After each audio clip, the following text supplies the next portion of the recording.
একদম সত্যি এবং খুবই আনন্দের খবর।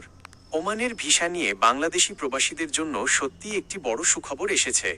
দীর্ঘদিনের অপেক্ষার পর ওমান সরকার বাংলাদেশিদের জন্য আবার নতুন করে ওয়ার্ক ভিসা বা কর্মসংস্থান ভিসা চালু করার চূড়ান্ত সিদ্ধান্ত নিয়েছে। এই সিদ্ধান্তের পেছনে মূল যে বিষয়গুলো রয়েছে তা নিচে দেওয়া হলো।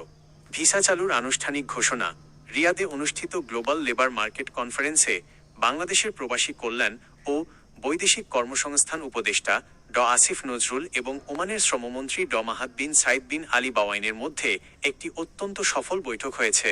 সেখানে ওমানের শ্রমমন্ত্রী নিশ্চিত করেছেন যে বাংলাদেশের জন্য নতুন ওয়ার্ক ভিসা খুব শীঘ্রই পুরোদমে চালু করা হচ্ছে। দক্ষ ও পেশাদারদের অগ্রাধিকার।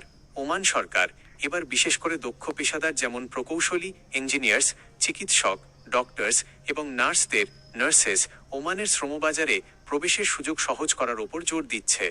অদক্ষ ও আধাদক্ষ কর্মীদের বিষয়।